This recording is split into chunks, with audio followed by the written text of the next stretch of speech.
नमस्कार मंडळी, अरुणा क्रिएशन चॅनलमध्ये तुमचे खूप खूप स्वागत आहे. नागपंचमी 2026, श्रावण सोमवार 2026, नागपंचमी आणि पहिला श्रावण सोमवार एकाच दिवशी. या दिवशी भगवान शिवशंकरांची पूजा आधी करावी की नागदेवतेची? स्त्रियांनी कोणते नियम पाळावेत, कोणती कामे टाळावीत, उपवास कसा करावा आणि या दिवशी होणारी ही मोठी एक चूक टाळा. काय करावे, काय करू नये, काय टाळावे ते आपण या व्हिडिओमध्ये पाहणार आहोत. नमस्कार मित्रांनो, श्री स्वामी समर्थ, हर हर महादेव.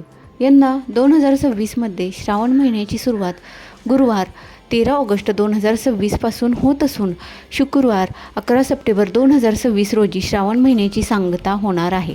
श्रावण महिना हा भगवान महादेवांना समर्पित असलेला अत्यंत पवित्र महिना मानला जातो. या महिन्यातील प्रत्येक सोमवार विशेष महत्त्वाचा असतो. यंदा सोमवार 17 ऑगस्ट 2026 रोजी श्रावणातील पहिला सोमवार आणि श्रावण शुक्ल पंचमीला येणारी नागपंचमी हे दोन्ही शुभयोग एकाच दिवशी आलेले आहेत. त्यामुळे हा दिवस भगवान शिवांना यांची पूजा करण्यासाठी अत्यंत शुभ मानला जातो. मित्रांनो, यंदाची नागपंचमी हा एक फक्त सण नाही, तर एक अतिशय दुर्मिळ आणि शुभयोग घेऊन आला आहे. कारण 2026मध्ये नागपंचमी आणि श्रावणातील पहिला सोमवार एकाच दिवशी येत आहे. भगवान शिवांचा अत्यंत प्रिय वार आणि शिवाच्या गळ्यात विराजमान असलेल्या नागदेवतेचा पवित्र सण, हे दोन्ही एकाच दिवशी येणे ही एक साधी गोष्ट नाही. पण या दिवशी असे कोणते शुभयोग जुळून येत आहेत, यामुळे या दिवसाचे महत्त्व अनेक पटींनी वाढणार आहे. या दिवशी भगवान शिवांची पूजा आधी करावी की नागदेवतेंची पूजा आधी करावी? स्त्रियांनी कोणते नियम पाळावेत, कोणती कामे टाळावीत, उपवास कसा करावा आणि या दिवशी अशी कोणती एक चूक आहे जी अनेक लोक नकळत करतात, त्यांच्या हातून नकळतपणे होऊन जाते, त्यामुळे पूजेचे संपूर्ण पुण्य कमी झाल्याचे मानले जाते. याचबरोबर या दिवशी कोणता मंत्र म्हणावा, कोणता अभिषेक करावा, कोणते दान करावे आणि कोणत्या उपायामुळे महादेव आणि नागदेवतांची कृपा लवकरात लवकर प्राप्त होते, हेही आपण आज सविस्तर जाणून घेऊयात. म्हणून हा व्हिडिओ शेवटपर्यंत नक्की पहा, जो आजकाल अनेकांना माहीतच नसतो. चला तर मग जाणून घेऊयात 2026मधील नागपंचमी आणि सोमवार एकाच दिवशी आल्यामुळे या दिवसाचे धार्मिक महत्त्व नेमके काय आहे ते. चला तर व्हिडिओला सुरुवात करूया. आपल्या हिंदू धर्मात श्रावण महिना हा भगवान महादेवांना अत्यंत प्रिय मानला जातो. या संपूर्ण महिन्यात शिवभक्त उपवास करतात, रुद्राभिषेक करतात, बेलपत्र अर्पण करतात आणि ओम नमः शिवाय या मंत्राचा जप करून महादेवांची कृपा मिळवण्याचा प्रयत्न करतात. विशेषतः श्रावणातील प्रत्येक सोमवार हा शिवपूजेसाठी अत्यंत शुभ मानला गेलेला आहे. मित्रांनो, श्रावण शुक्ल पंचमीला साजरी केली जाणारी नागपंचमी हा आपल्या सनातन हिंदू धर्मातील अत्यंत प्राचीन सण आहे. या दिवसाबद्दल अनेक पौराणिक संदर्भ सांगितले जातात. श्रावण शुक्ल पंचमीच्या दिवशी भगवान श्रीकृष्णांनी कालिया नागाचा पराभव करून यमुनेच्या डोहातून सुरक्षित बाहेर येत गोकुळवासियांना दिलासा दिला. त्यामुळेच या पवित्र तिथीला नागपूजेचे विशेष महत्त्व प्राप्त झाल्याचे मानले जाते. तसेच भगवान शिवांच्या गळ्यात वासुकी नाग विराजमान असल्यामुळेही या दिवशी नागदेवतेची पूजा विशेष श्रद्धेने केली जाते. नागपंचमीच्या दिवशी नागांना देवत्व प्राप्त झालेलं असतं. नागपंचमीच्या दिवशी बऱ्याचशा स्त्रिया नागदेवतेला आपला भाऊ मानून हा सण साजरा करतात आणि यंदा तर या नागपंचमीला आणखी विशेष महत्त्व प्राप्त झाले आहे, कारण त्या दिवशी सोमवार आलेला आहे. नागपंचमी आणि श्रावणातील पहिला सोमवार एकाच दिवशी आले आहेत. यामुळे या दिवशी कोणता शुभयोग जुळून आले आहेत, काय करावे, काय करू नये, कोणत्या पद्धतीने आपण पूजा करावी, पूजा करण्याची योग्य पद्धत काय, हे आपण या व्हिडिओमध्ये सविस्तर जाणून घेणार आहोत. नागपंचमी हा दिवस नागदेवतेच्या पूजेसाठी समर्पित आहे. आपल्या धर्मग्रंथामध्ये नागांना केवळ सर्प म्हणूनच पाहिलेलं नाही, तर त्यांना दैवी शक्तीचं प्रतीक मानलं आहे. भगवान शंकरांच्या गळ्यात वासुकी नाग विराजमान आहेत. भगवान विष्णू शेषनागावर शयन करतात. समुद्रमंथनातही वासुकी नागाची महत्त्वाची भूमिका होती. आता विचार करा, ज्या दिवशी भगवान शिवांचा सर्वात प्रिय वार आणि त्यांच्या गळ्यात विराजमान असलेल्या नागदेवतेचा पवित्र सण एकाच दिवशी येतो, त्या दिवसाचं महत्त्व अनन्य असते. अतिशय दुर्मिळ योग जुळून आलेला आहे. त्यामुळे याचे महत्त्व अधिक पटीने वाढलेले आहे. यामुळे या काळामध्ये जेवढं शक्य होईल तेवढा तुम्हाला जप, तप, दान, उपवास, व्रत, नामजप आणि काही प्रभावी उपाय देखील या दिवशी जेवढे होतील तेवढे करायचे आहेत. या दिवशी भगवान शिव आणि नागदेवतेची भक्तिभावाने पूजा केल्यास शिवकृपा तर प्राप्त होतेच, पण जीवनातील अडथळे दूर व्हावेत, कुटुंबात सुख शांती नांदावी आणि नकारात्मकतेपासून संरक्षण मिळावे अशी प्रार्थनाही केली जाते. मित्रांनो, ज्यांच्या कुंडलीमध्ये कालसर्पदोष आहे, पितृदोष आहे, तर त्यांनी या दिवशी कालसर्पदोष किंवा पितृदोषाशी संबंधित उपायही करू शकतात. मात्र असे उपाय जाणकार गुरु, पुरोहित किंवा ज्योतिषांच्या मार्गदर्शनाखालीच करावेत. परंतु भगवान शिवांची उपासना, महामृत्युंजय जप, मंत्राचा जप, ओम नमः शिवाय या पंचाक्षरी मंत्राचे स्मरण आणि नागदेवतेची श्रद्धेने पूजा ही प्रत्येक भक्ताने केलीच पाहिजे. पण मित्रांनो, 2026मधील ही नागपंचमी फक्त श्रावणी सोमवारमुळेच विशेष नाही. या दिवशी काही शुभ योगही जुळून येत आहेत. या योगांमध्ये पूजा केल्यास त्यांचे धार्मिक महत्त्व अधिक पटीने वाढल्याचे पंचांगात सांगितले जाते. मग नेमके कोणते ते शुभ योग 2026च्या नागपंचमीला जुळून येत आहेत, त्यांचा लाभ कसा घ्यायचा आणि पूजा कोणत्या वेळेत केल्यास अधिक शुभ मानली जाते, हे आपण पुढील भागात सविस्तर जाणून घेऊ. आता आपण त्या प्रश्नाचं उत्तर जाणून घेऊयात, ज्याची अनेक जण वाट पाहत असतात.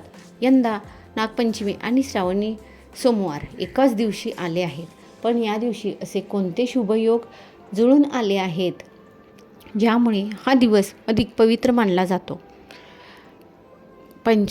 पंचांगानुसार सोमवार 17 ऑगस्ट 2026 रोजी श्रावण शुक्ल पक्षातील पंचमी तिथीला नागपंचमी साजरी केली जाणार आहे. विशेष म्हणजे हा दिवस सोमवार असल्यामुळे भगवान शिवांच्या उपासनेसाठीही अत्यंत शुभ मानला जातो. या दिवशी शुभयोग जुळून येत आहेत.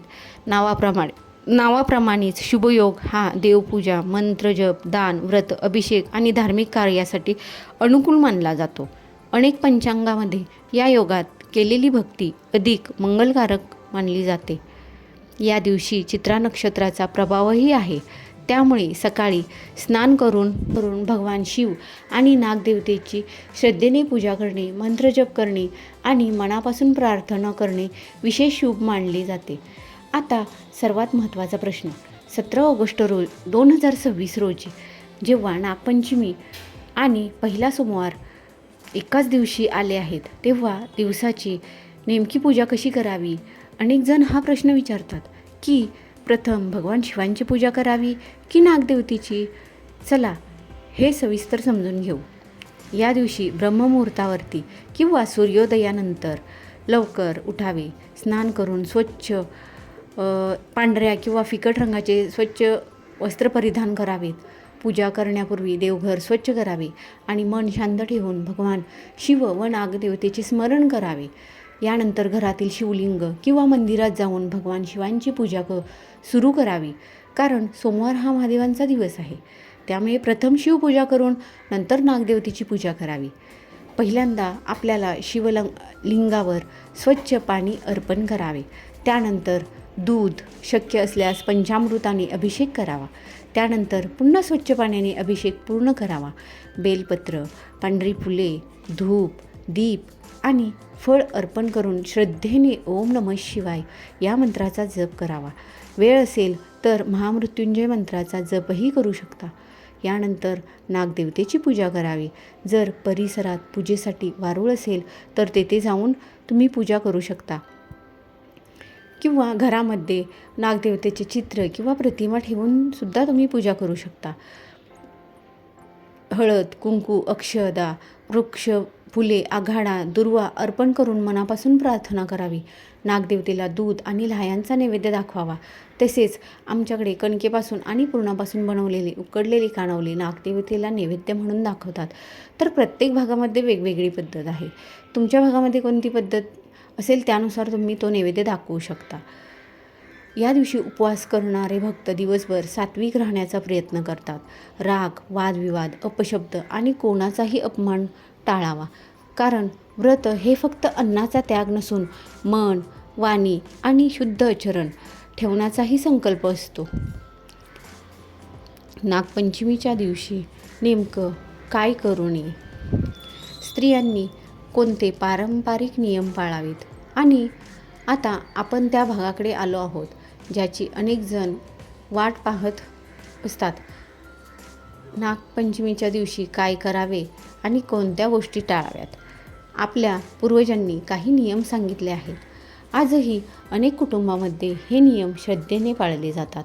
नागपंचमीच्या दिवशी जमीन उकरणे, नांगरणे किंवा वारुळाला इजा होईल अशी कामे टाळावीत.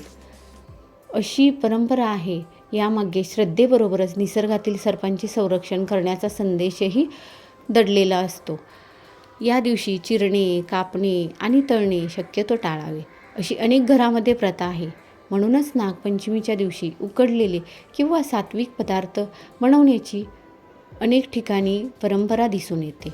काही भागात पुरणाचे दिंड, दूध, साखर किंवा इतर पारंपरिक नैवेद्य नागदेवतेला अर्पण करतात. अनेक घरामध्ये या दिवशी चुलीवर तवा ठेवत नाहीत अशी ही परंपरा आहे. या प्रथेचे वेगवेगळे लोकपरंपरेतील अर्थ सांगितले जातात. काही जण याचा संबंध नागपंचमीच्या दिवशी साधेपणा आणि संयम पाळण्याशी जोडतात. त्यामुळे हा नियम श्रद्धेने पाळला जातो. तसेच या दिवशी शक्यतो वादविवाद, राग, कटू बोलणे आणि कोणाचाही अपमान करणे टाळावे. कारण कोणतेही व्रत किंवा पूजा तेव्हाच पूर्ण मानली जाते जेव्हा मनही शांत आणि निर्मळ असते. स्त्रियांच्या बाबतीतही काही सुंदर परंपरा आहेत. अनेक ठिकाणी विवाहित स्त्रिया सकाळी स्नान करून नवीन वस्त्र परिधान करतात. नागदेवतेची आणि भगवान शिवांची पूजा करतात आणि आपल्या मुलांच्या तसेच संपूर्ण कुटुंबाच्या सुख, समृद्धी आणि आरोग्यासाठी प्रार्थना करतात.